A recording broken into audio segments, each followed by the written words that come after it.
Hello, I'm Devin Walton, and welcome to Homestead Road Weekly News. We are your go-to location for real estate market updates for the state of Minnesota. Today we're covering 5 key stories that are shaping our housing landscape. What's shifting, what it means, and what you should know if you're buying, selling, or advising. Let's get started. Our first story today involves our home sales increase. In the Twin Cities, mortgage rates dipped slightly, so that spurred sales activity here in the Twin Cities metro area. It was a modest rise, driven in part by that slight drop in mortgage interest rates, and according to a recent report, the 30-year fixed rate fell from about 6.9% back in May to about 6.2% here in September, before edging back up to about 6.34% where it sits today. Now, while that relief does matter, the broader context remains cautious. Job markets are weak, there's stagnant wage growth, and consumer concerns are keeping many potential buyers still on the sidelines. Now, my take on this is there's an uptick, but is that really a positive sign? It does show the market's still active, but keep in mind it's not a runaway market. It's not a huge rebound, so sellers should remain realistic about their timing and pricing of their home. Buyers should stay prepared, have their financing lined up, get those conversations going with your lenders, and act decisively when the right opportunity comes up. So if you're thinking about selling or buying in the Twin Cities, let's connect, map out your local strategy.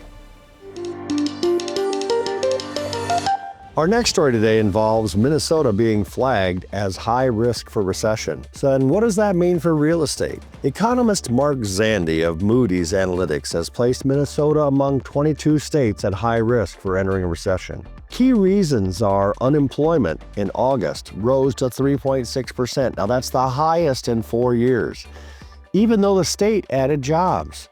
So broader stresses including trade headwinds, federal job changes, and slower overall growth. Why does it matter for real estate?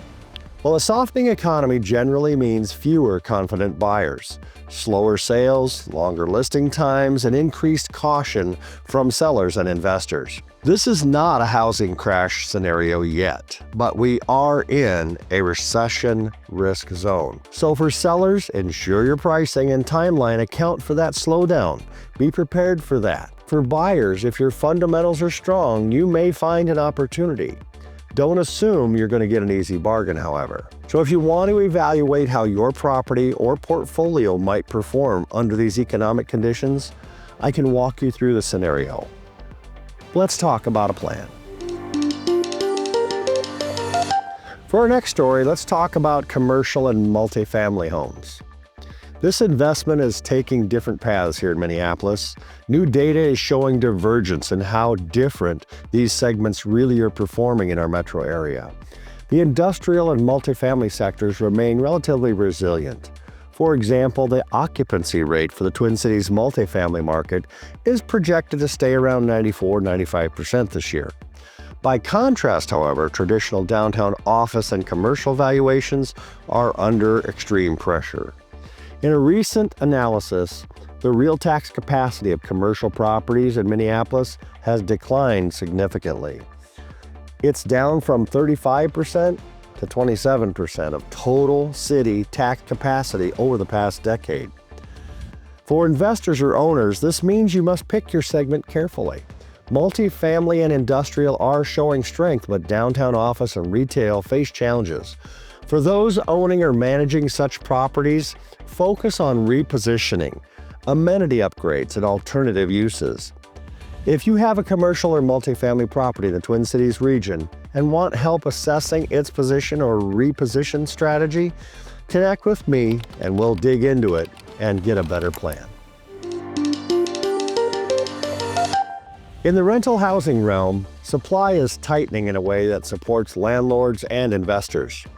According to MMG Real Estate Advisors, 2025 forecast downtown Minneapolis alone is projected to see rent growth approximately 4%, despite ongoing new construction. With fewer new units arriving on the market and demand still steady, the fundamentals lean toward upward pressure on rents. If you're managing multifamily assets or considering acquisition, this is an environment of opportunity. But tenant expectations are rising. For renters or buyers, expect competition. Timing matters. If you're evaluating a multifamily deal or reposition in the Twin Cities, I can supply current pipeline and demand insights. Let's schedule a review. All right, let's talk about September and how that was for the housing market here in the Twin Cities.